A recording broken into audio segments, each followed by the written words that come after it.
আমি ডাক্তারের রূপ নিয়ে আপাকে জিজ্ঞেস করলাম, তোমার কোথায় ব্যথা? আপা বলল, আমার কোমরে মাথায় ব্যথা। আমি আপাকে বললাম, আপা তোমার সকল ব্যথা ভালো হয়ে যাবে যদি তুমি আমার কথায় রাজি থাকো। আপা বলল, কি কথা?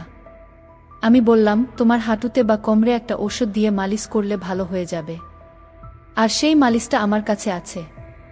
আপা বলল, আমি তো ব্যথামুক্ত হতে চাই। আমি আপাকে বললাম, তাহলে তুমি সোজা হয়ে শুয়ে পড়ো। তারপর আমি মালিশের নামে আপাকে সারা রাত ধরে যা করেছিলাম তা শুনলে তোমাদের মাথা গরম হয়ে যাবে। তাহলে আসল ঘটনাটি বলি। আপাকে চাকরির জন্য পাশের জেলায় গিয়েছিলাম। পাশের জেলা বলতে যে আহামারি দূর তা কিন্তু নয়, বাসে 1 ঘন্টার রাস্তা। সেখান থেকে ভ্যানে আর 10 মিনিট। গ্রামটা আমার পরিচিত, নামেদিও আগে কখনো যাইনি। তবে যাওয়ার আগে বাড়ি থেকে শুনে গিয়েছিলাম ওই গ্রামে আমাদের এক আত্মীয়ের বাড়ি, চাচা বাবার মাস্তুতো ভাই। ঘনিষ্ঠ, কিন্তু দীর্ঘদিন যোগাযোগ নেই। ওই চাচাকে আমি দেখেছি, কিন্তু কখনো তাদের বাড়িতে যাওয়া হয়নি। ফেরার পথেই বিপত্তিটা ঘটল। বিপত্তি না বলে সৌভাগ্য বললেই বোধহয় ভালো হতো। দুপুরের প্রচণ্ড রোদে ভ্যানে করে ফিরছিলাম। গ্রামের রাস্তা যদিও কাঁচা রাস্তা, ফাঁকা ফাঁকা বাড়ি পড়ছিল, কিন্তু বিধি বাম কিছু দূর আসার পর ভ্যানের চাকা পাংচার। চোখে সরিষার ফুল দেখলাম। যদিও রাস্তার বেশি দূরের নয়, কিন্তু হাঁটা তো আমার পক্ষে সম্ভব নয়। ভ্যানওয়ালা বিরস মুখে বলল, ভাইজান ভাড়া দেওয়া লাগবে না। ক্লান্ত ঘামে ভেজা মুখটা দেখে মায়ায় লাগল। ভাড়ার চেয়ে বেশি দিলাম, কিন্তু আমি এখন কি করি? গ্রামের প্রায় মাঝামাঝি কোনো দোকানও আশেপাশে চোখে পড়ছে না। ভ্যানওয়ালা এখনো দাঁড়িয়ে আছে। তাকে বললাম চলে যেতে। সে যেতে যেতে বলল, অপেক্ষা করতে। ভ্যান অবশ্যই পাওয়া যাবে। আমি অপেক্ষা করতে লাগলাম ভ্যানের জন্য, কিন্তু কপালে থাকলে ঠেকাই কে? বেশ কিছুক্ষণ অপেক্ষা করে বিরক্তিভরা মন নিয়ে আস্তে আস্তে হাঁটতে লাগলাম। বেশ অনেকক্ষণ ধরে হেঁটে চলেছি। টপটপ করে ঘাম ঝরছে গা দিয়ে। গ্রামের প্রায় শেষ মাথায় এসে গেছি। কোনো ভ্যানওয়ালার দেখা হয়নি এখনো পর্যন্ত। তেষ্টায় ছাতি প্রায় ফেটে যাচ্ছে। আরও খানিকটা আসলাম, আর মাত্র 3টা বাড়ি সামনে। চৈত্রের দুপুরের প্রচণ্ড রোদ, মাটি যেন গলছে। হাঁটতে পারছি না। যা থাকে কপালে পানি না খেলে টিকা যাবে না ভেবে একটু দাঁড়িয়ে বাড়ি 3টার দিকে তাকালাম। প্রথমটা পাঁচিল দিয়ে ঘেরা, পরেরটা কুডে ঘর মতো, তার পরেরটা রাস্তা থেকে বেশ একটু দূরে। নতুন একটা বাড়ি, বাঁশের চটা দিয়ে ঘেরা। বড় বাড়িটায় যাওয়াই উচিত হবে মনে করে আস্তে করে গেট ঠেলে ঢুকলাম। সবাই আমাকে দেখে, বাড়ির বাচ্চাসহ সবাই চমকে উঠে। আমাকে দেখেও উঠল। উঠানে এক পৌরা মাছ কুটছে। সামনে রান্নাঘরের বারান্দায় 3 সুন্দরী মহিলা রান্না করছে। বাড়িতে ছোট ছোট বাচ্চা ভর্তি। গ্রামের পরিবেশের সাথে একটু শহরের ফ্যাশন। অত্যন্ত সুন্দরী মহিলাগুলো, যদিও বয়স হয়েছে কিন্তু এখনও লাবণ্যময়ী। খোকা, কাউকে খুঁজছ? প্রশ্নের সম্বিত ফিরে পেলাম। জি, একটু পানি খাব। একজন বউ উঠে আসো, সামনে টিউবওয়েল থেকে পানি আনা। ইতিমধ্যে বাড়ির ছেলেরা বুঝতে পেরেছে বাড়িতে কেউ এসেছে। একটা চেয়ারও পেয়ে গেলাম। জীবনটা আবার পানি পেয়ে সতেজ হয়ে উঠেছে। মাছ কুটতে কুটতে মহিলা জিজ্ঞাসা করলেন, বাড়ি কোথায়? কিছু বললাম না। কোনো আগ্রহ দেখলাম না। এবার উঠতে হয় ভেবে উঠে দাঁড়ালাম। ও কি খোকা, উঠস কেন? দুপুরবেলা বাড়িতে মেহমান আসলে না খেয়ে যেতে নেই। এটাই আসলে বাঙালিদের প্রধান ঐতিহ্য। বাড়িতে মেহমান আসলে তাকে সমাদর করা, আপ্যায়ন করা। না, তার দরকার নেই। বললাম বটে, কিন্তু কেন যেন ক্ষিধা নয়। মহিলার দেবীর মতো চেহারায় আমাকে অনেকটা মায়ে আটকা পড়ে গেলাম। বাড়ির ছেলেদেরকে তার মা বললেন আমাকে বাড়ির ভেতরে নিয়ে যেতে। বাধ্য হয়ে গেলাম। বেশিক্ষণ অপেক্ষা করতে হলো না, 10 মিনিটের মধ্যেই ভাত চলে আসো। এতক্ষণ একা বসে বোর ফিল করছিলাম, কিন্তু যেই তাকে দেখলাম, ক্লান্তি আর বোর যেন এক নিমেষে উধাও হয়ে গেল। খুব সুন্দর দেখাচ্ছে তাকে। বোধহয় মুখে কিছু ক্রিম মেখে এসেছে। অপূর্ব সুন্দর দেখতে, শ্রদ্ধা করার মতো চেহারা। কিন্তু একটু গভীরভাবে দেখলে শ্রদ্ধার সাথে সাথে অন্য কিছু করতেও ইচ্ছা করবে। সুন্দরী বাঙালি মায়েদের মতো। আমি ভাত খাওয়া শুরু করলাম। তোমাদের ওখানে আমার এক দেওরের বাড়ি আছে। কথা শুনে আবার তাকালাম। নাম কি? আমার প্রশ্নের উত্তর দিতে দিতে তরকারি এগিয়ে দিচ্ছিলেন তিনি। নামটা শুনে চমকে উঠলাম। আমার বাবার নাম বললেন। আমি কিছুই বললাম না, কিছুই চুপচাপ শুনতে লাগলাম। চিনি কিনা জিজ্ঞাসা করল। হ্যাঁ বোধক মাথা নাড়ালাম। পাঠকরা বিরক্ত হচ্ছেন বোধহয়। বিরক্ত করার জন্য দুঃখিত। হঠাৎ করে পাওয়া এই আত্মীয় বাড়ি আর আত্মীয়ের পরিচয় দেওয়ার কারণ শুধু একটাই, তার মেয়ের চেহারাটা অনেক সুন্দর। যাই হোক, কিছুক্ষণ পরে চাচাও বাড়িতে আসলেন। খাওয়া দাওয়া শেষে বিশ্রাম, কিন্তু যেহেতু আমার সময় কম তাই চাচি আমাকে তার খাওয়া বন্ধ রেখে এগিয়ে দিতে আসলেন। ওই সামনের বড় বাড়িটা তোমার বড় আপাদের। ইতিমধ্যে জেনে গেছি আমার এই চাচির 4 ছেলে আর 2 মেয়ে। বড় মেয়েটার বাড়ি ওইটা। চল দেখা করে আসি। কোনো ছোটবেলায় তোমাকে দেখেছে। চাচির সাথে থাকতে কেমন যেন মায়া অনুভব করছিলাম। পৌঁছে গেলাম চাচির অল্প বয়সী ঘরে। অপরূপ সুন্দর এক মেয়ে। কোনো ছোটবেলায় তোকে দেখেছি। আসিস না কেন ভাই? আমরা তো পর আগে চাচা মাঝে মধ্যে আসতো, এখন তাও আসে না। রক্তের সম্পর্ক কি ভোলা যায়? একনাগাড়ে বলে চলেছে আপা। আমাকে পেয়ে যেন তার কথা ফুরাচ্ছে না। ও খোকন, দেখ কে এসেছে। বছর 20 এক ছেলে বেরিয়ে আসল ঘর থেকে। পরিচয় হল আপার ছেলে। ছোট নয়, 7 বছরের আরও একটা ছেলে আছে। তাকে দেখলাম না। শুনলাম স্কুলে গেছে। আরও অনেক কিছু শুনলাম। চাচি ইতিমধ্যে চলে গেছে, সেজন্য বোধহয় তাদের প্রতি আমার মায়া সবসময় বেশি। আর এমন মেয়ে দেখলেই জীবনের একটা কঠিন সিদ্ধান্ত নিলাম, আমার একটা কিছু করতে হবে। আমি তো লোভ সামলাতে পারছি না। বাস্তব উদাহরণ আমার সামনে। আবার ভাত খেতে হলো। পেট ভরা, কিন্তু এমন সুন্দর কেউ রেঁধেছে ভাবতে বেশি করেই ভাত খেলাম। খাবারটা অনেক স্বাদ ছিল। যেমন উনি সুন্দর তেমন তার হাতের রান্না করা খাবার। অনেকে গল্প শুনলাম, ছোটবেলায় আমি কেমন ছিলাম, আপার কাছ থেকে যেতে চাইতাম না, ইত্যাদি ইত্যাদি। তবে সবচেয়ে মনোমুগ্ধকর যে কথাটা শুনলাম সেটা হলো, আপার বয়স যখন 14 তখন তার বিয়ে হয়েছিল। পরের বছর ছেলে, তারপরেরটা অনেক আসার পর দুলাভাই বিদেশ গেছে। 2 বছর আগে একবার বাড়ি যদিও এসেছিল, কিন্তু 1 মাসের বেশি থাকতে পারেনি। বড় ছেলেটাও বিদেশ ছিল, কিন্তু কি কারণে যেন বাড়িতে চলে এসেছে 3 মাস পরে। আবার যাবে। সমস্যা হচ্ছে তাই নিয়ে আমার কোনো যোগাযোগ আছে কিনা দালালদের সাথে, ইত্যাদি ইত্যাদি। কথা যেন শেষ হয় না আপার। কিন্তু আমার মনে তখন বইছে অন্য ঝড়। এত সুন্দরী মহিলার স্বামী আজ 7 বছর বিদেশে। উনি একা একা কিভাবে সময় পার করে ভাবতে লাগলাম। আপা বলতে লাগলেন, তারপরে আবার ছেলে নিয়ে বিপদে আছে, সহজ টার্গেট। কিন্তু কিছুক্ষণ পরেই আমার ভুল ভাঙল। মেয়েদের চোখ জহুরির চোখ। আমি তার ছোট ভাই, যে আমাকে ছোটবেলায় অনেক সময় সাথে নিয়ে ঘুরেছে। ভালোবাসে, আদর স্নেহের অভাব তার কাছে আমার জন্য নেই। চাচার বাড়িতে না থাকতে চাইলেও বোনের বাড়ি থেকে খুব সহজে বের হতে পারলাম না। বোনের পেতে দেওয়া বিছানায় বিশ্রাম নিতে হলো। বোন আমার বাইরের কাজ গুছিয়ে এসে বসল আমার মাথার কাছে।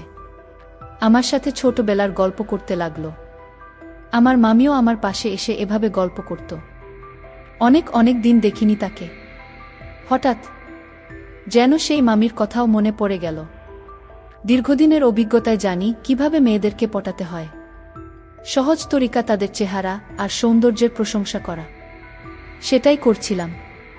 বোন হঠাৎ বাইরে গেল। ছেলের গলার আওয়াজ পেয়ে। ভাগ্নে আমার খুব ভালো, সে বাইরে যাবে। 2 ভাই বোন একা হয়ে গেলাম। দেখ ভাই, আমাকে প্রশংসা করতে হবে না। তোর দুলাভাই আজ 7 বছর বিদেশ। অনেকে আমাকে চেষ্টা করেছে, কিন্তু সুযোগ কেউ পায়নি। তুই ভাই হয়ে বোনের দিকে। আপা, আমি কিন্তু খারাপভাবে বলেনি। আপনি আসলেই সুন্দর।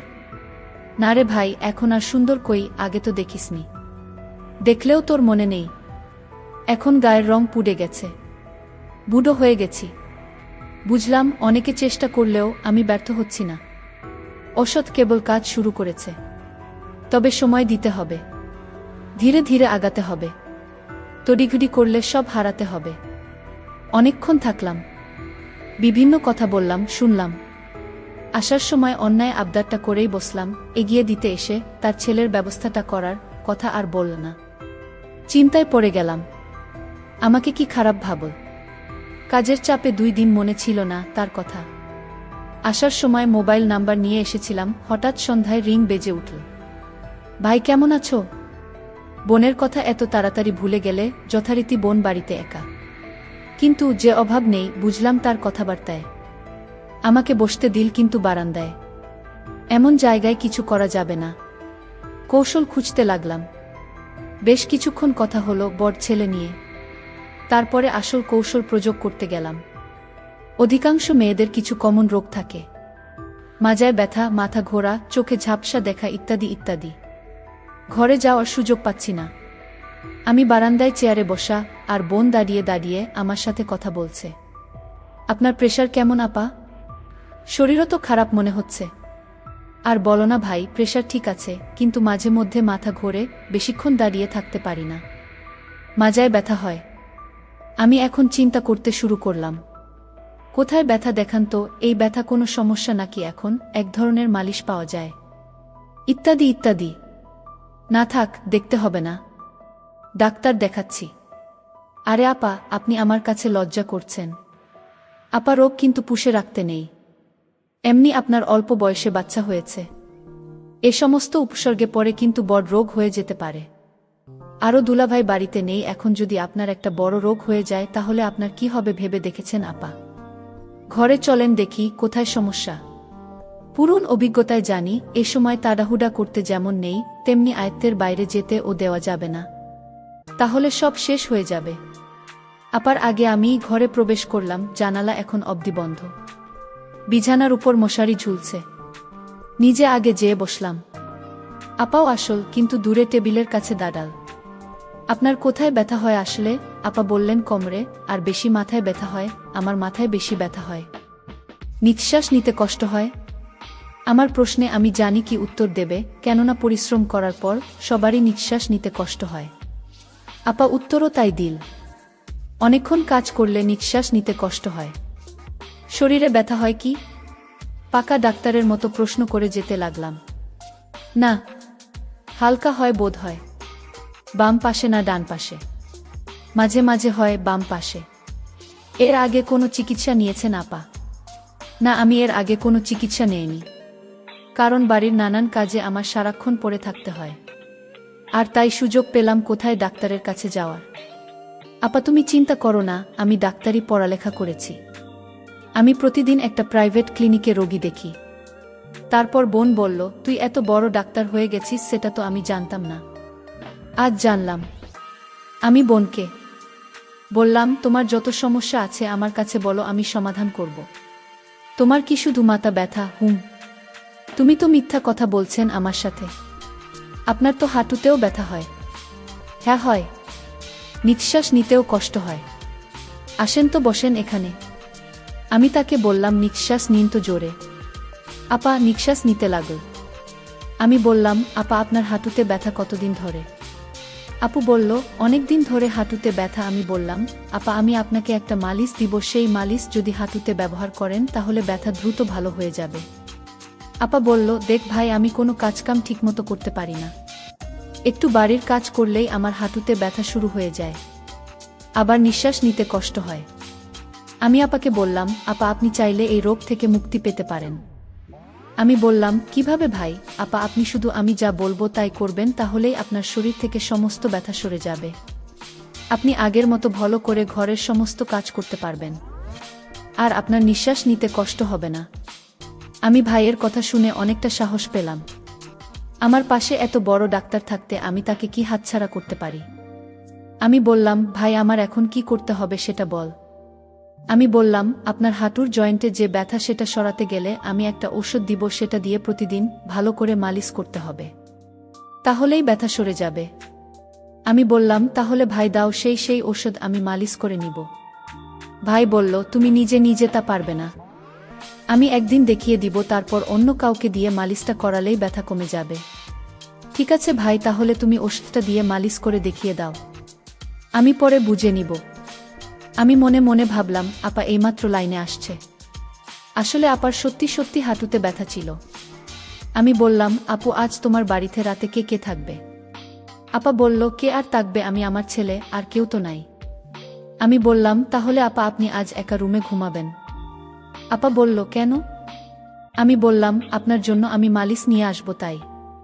ও তাই, ঠিক আছে, আমি তোমার জন্য অপেক্ষা করছি। আমি আপাকে বললাম, আপা আমি ফার্মেসি থেকে আপনার জন্য মালিশটা কিনে নিয়ে আসছি। আপা বলল, তুমি আমার জন্য এত কিছু করছো। আমি বললাম, ভাই তার বোনের জন্য এইটুকু করতে পারবে না। আমি মনে মনে চিন্তা করতে লাগলাম, এতদিনের স্বপ্ন আজ আমার পূরণ হতে চলেছে। আমি বাজার থেকে আপার বাসায় আসলাম। আপা বলল, তোমার জন্য আজ ভালো কিছু রান্না করেছি, আসো খেয়ে নাও। তারপর রাতের খাবার খেয়ে আমি বললাম, আপা তুমি এবার রুমে যাও, আমি আসছি। আপা তার রুমে গেল।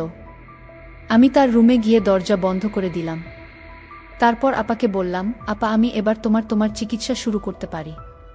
আপা বলল, না আমি তোমার লক্ষণ বুঝতে পেরেছি। আমি এইমাত্র চাচা আমার কাছে ফোন দিছিল। আমি চাচাকে বললাম, তোমার ছেলে নাকি ডাক্তার হয়ে গেছে।